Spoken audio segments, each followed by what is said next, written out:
The average family walking into a Kroger this week thinks they are just looking at inflation. They see $1 added to a can of soup, $3 extra on a bottle of olive oil, or a tray of ribeyes priced like a luxury item. And they assume it's the exact same baseline economic noise we've been hearing about for the past 3 years. It isn't, quote. What is happening across American grocery shelves right now is not a general rise in the cost of living.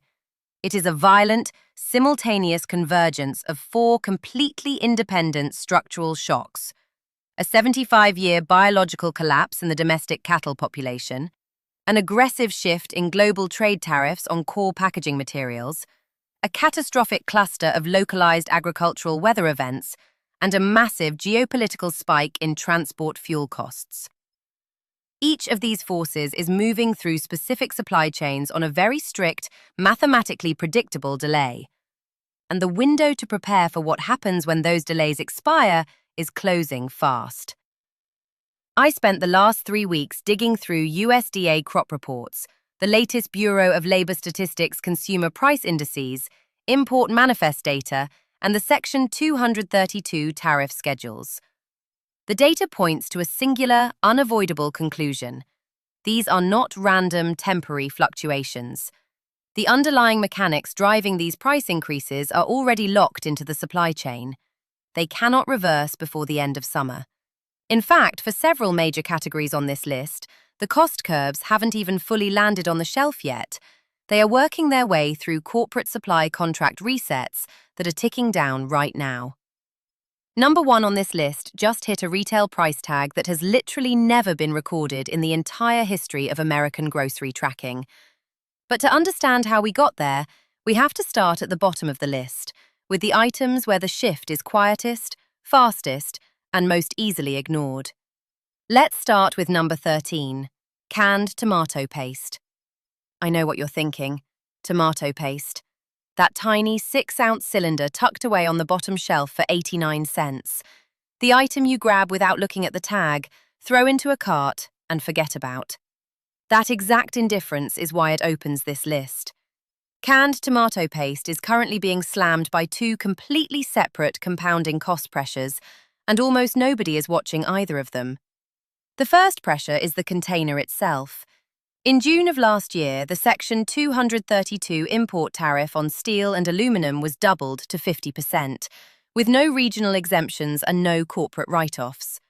A study published by the American Action Forum confirmed that domestic food can manufacturers are currently absorbing up to a 12% increase in base production costs. But here is the critical detail. Those cost increases have not fully hit the retail shelf yet. They are trapped inside annual supply contracts that roll over between now and early next year. The price hike is already legally locked in. It is simply in transit. The second pressure is what actually goes inside the can. The BLS reported that raw tomato prices spiked more than 15% in a single month earlier this spring. That jump was triggered when a hard freeze wiped out up to 80% of Florida's winter crop, while a 17% tariff on Mexican imports, reinstated after the long-standing suspension agreement collapsed, consistently choked back emergency import volumes. The metal costs more. The tomatoes cost more. Neither curve is sloping downward. A tiny can that sat comfortably at 79 cents 2 years ago now reads $1.19 to $1.39 at most Kroger locations, and the inventory stacked behind that front row is noticeably thinner than it was 3 months ago. Grabbing 4 to 6 cans on your next run costs less than $8 today, but it effectively locks in pre-contract reset pricing before both curves fully land. Then there is number 12, store brand ground beef. When you look at a plastic-wrapped foam tray of 80/20ths ground beef, it is easy to assume that the number on the sticker reflects what it costs to raise a cow this month. It doesn't. That tag is a real-time ledger of a national herd that has been shrinking continuously for 13 straight years. On January 30th, the USDA released its annual cattle inventory report. The agency counted to understand why these 13 specific items are bottlenecking simultaneously across every Kroger aisle. You have to abandon the idea that grocery pricing is driven by simple retail demand. Grocery shelves are the final terminal of a massive, fragile web of global trade agreements, agricultural geography, and legacy energy infrastructure. When one gear in that machine locks up, the consumer at the checkout line doesn't see the gear. They just see a higher total on the register screen. Take item number 11, fresh salmon fillets. Walk up to the Kroger seafood counter right now and look at the wild Atlantic and Pacific salmon. The flesh still displays that vivid coral hue, glistening under the ice lights. But the price tag reads between $12 and $14 per pound. 18 months ago, that exact same tag read significantly lower. The USDA's Food Price Outlook projects fish and seafood prices to rise well above their 20-year historical average, while Bureau of Labor Statistics data shows the seafood category jumping steadily month after month. This isn't happening because Americans suddenly decided to double their salmon consumption. It is happening because of two distinct geographic and operational traps. The first is diesel fuel. Wild-caught salmon is one of the most energy-intensive proteins on Earth. Commercial fishing trawlers burn thousands of gallons of marine diesel at sea. Refrigerated transport trucks burn ultra-low sulfur diesel on every single highway leg from coastal processing hubs to inland distribution centers. Cold storage facilities run on energy grids tied directly to commercial fuel rates. When diesel prices spiked following geopolitical escalation in the Middle East, every single link in that supply chain absorbed an immediate margin hit that is now being passed directly to the consumer. The second trap is biological volume. The Alaska Department of Fish and Game's pink salmon harvest forecast projected a substantial drop in total yield compared to previous harvest cycles. Alaska is the absolute anchor of the wild-caught salmon supply for North America. Fewer fish returning to northern waters means reduced volume moving into processing plants, irrespective of consumer demand. Yet most shoppers standing at the fresh seafood counter miss the glaring inefficiency right in front of them. 10 feet to the left, in the frozen seafood bunker, Kroger carries frozen wild-caught Alaskan salmon fillets, sourced from the very same fisheries for roughly $6 per pound. It is the exact same species, processed at the exact same ports, carrying the exact same omega-3 fatty acid profile, at half the retail price. The fresh counter commands a premium for the illusion of immediacy. The frozen bunker offers actual economic utility. The dynamic gets even more aggressive when you look at item number 10, baking chocolate and cocoa powder. This category did something almost unprecedented in modern consumer goods.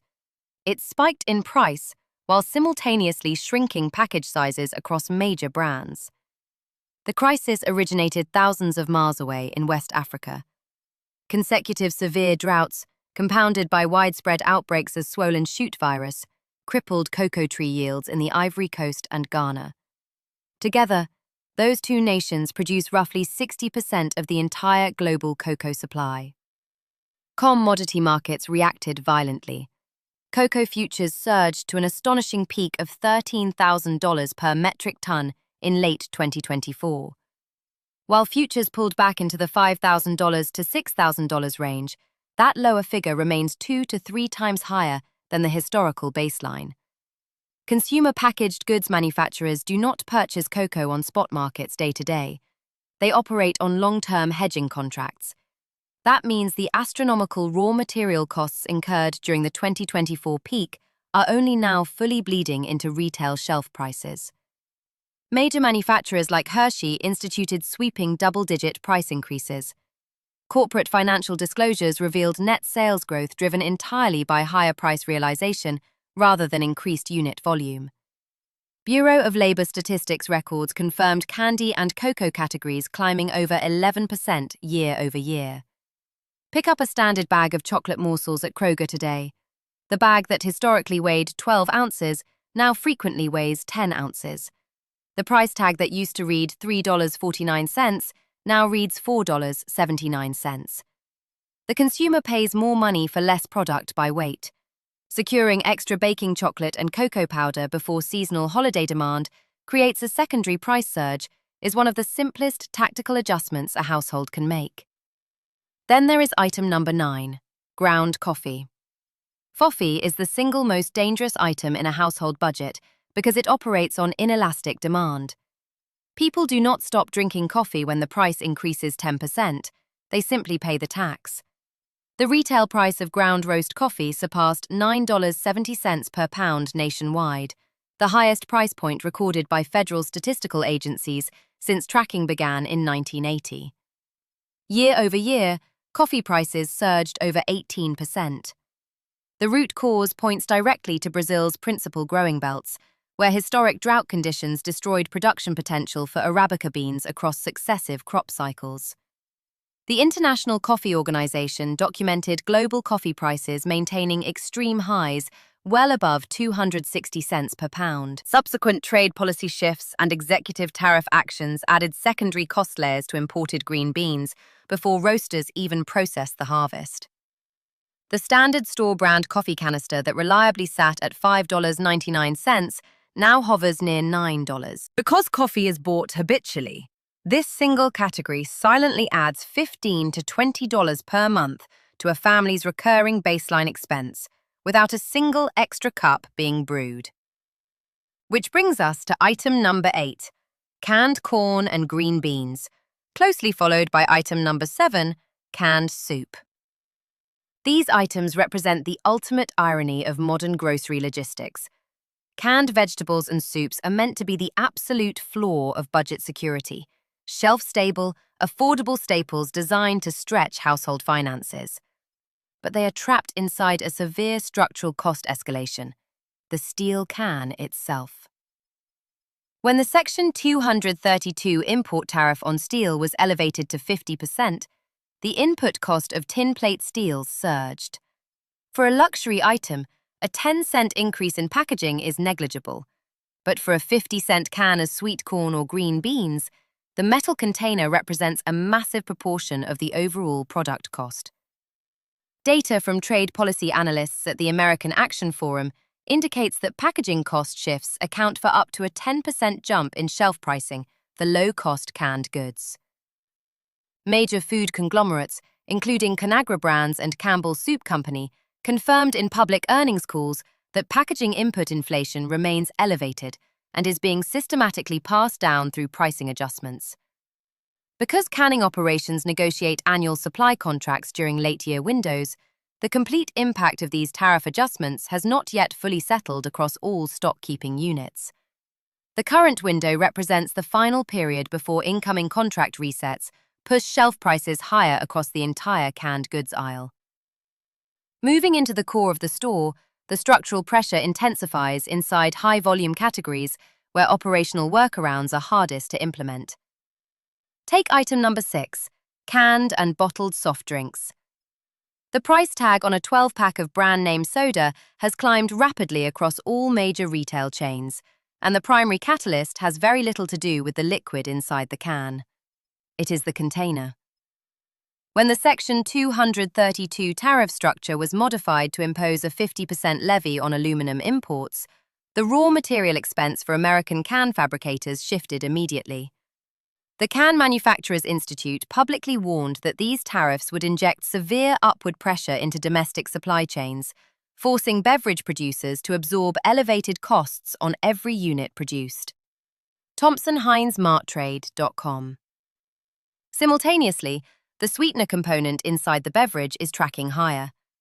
The USDA Food Price Outlook projects the overall sugar and sweets category to rise by nearly 7%, while broader non-alcoholic beverage prices continue to trend well above historical baseline averages. At Kroger, a standard 12-pack of aluminum soda cans that previously retailed between $4.50 and $5.50 now frequently costs between $6.99 and $7.99. For a household purchasing 2 12-packs weekly, the annualized outlay on canned beverages has surged significantly. Brownfield Ag News. However, a major structural asymmetry exists on the exact same aisle shelf. The 2-liter plastic bottle is entirely exempt from aluminium trade tariffs. Per fluid ounce, plastic bottled beverages carry a dramatically lower baseline cost than aluminium canned equivalents. Shifting routine home consumption to 2-litre formats, while reserving aluminium cans strictly for portable use, allows consumers to bypass the metallic tariff markup entirely without altering total volume purchased. This brings the narrative directly to item number 5, granulated sugar. Sugar has quietly become one of the most volatile agricultural commodities in the National Food Index. Bureau of Labor Statistics data demonstrates consistent month-over-month increases, while the USDA maintains sugar and sweets near the top of its category inflation projections. Brownfield Ag News. The underlying forces driving this shift are global, systemic, and compounding. Severe multi-year droughts in India and Thailand, two of the world's leading export origins, severely restricted international export availability. In response to global energy market fluctuations following Middle Eastern regional instability, Brazilian agricultural processors diverted a larger share of sugarcane harvests toward ethanol fuel production rather than refined crystal sugar. This structural diversion constrained the global raw sugar trade, preventing international market stabilization. At the retail level, a standard 4-pound bag of store-brand granulated sugar at Kroger has risen from a stable $2.99 baseline to $3.69 or higher across most regional divisions. For households engaging in routine home baking, canning, or beverage preparation, a 23% baseline increase on a bulk fundamental item accumulates rapidly. Because dry refined sugar stored in airtight containers possesses an indefinite shelf life, acquiring primary reserves prior to late-year seasonal demand surges remains a clear economic hedge. See on cider item number 4, olive oil. The international olive oil market has endured 3 consecutive years of catastrophic supply disruption across the Mediterranean basin. Spain, Italy, and Greece, which collectively account for the vast majority of global extra virgin olive oil output, suffered compounding, historic heat waves and prolonged droughts. Global commodity data tracked by the Federal Reserve Bank of St. Louis indicates that wholesale olive oil prices per metric ton doubled relative to their 10-year historical averages. Spain alone suffered harvest losses approaching 50% of standard capacity during peak drought phases. In response, major retail brands executed subtle packaging alterations alongside explicit price hikes. Standard 25-ounce glass bottles were systematically replaced with 16.9-ounce containers, while retaining nearly identical visual label proportions on shelf displays. At Kroger, the retail price for a standard bottle of extra virgin olive oil surged from $8.99 to upwards of $14.99, while the net fluid volume per container dropped. Because unopened olive oil maintains structural stability for up to 2 years when stored away from direct light and heat, securing volume before the subsequent harvest data is fully priced into retail supply chains mitigates exposure to a supply crisis that has no rapid agricultural resolution. Then there is item number 3, bread and all-purpose flour.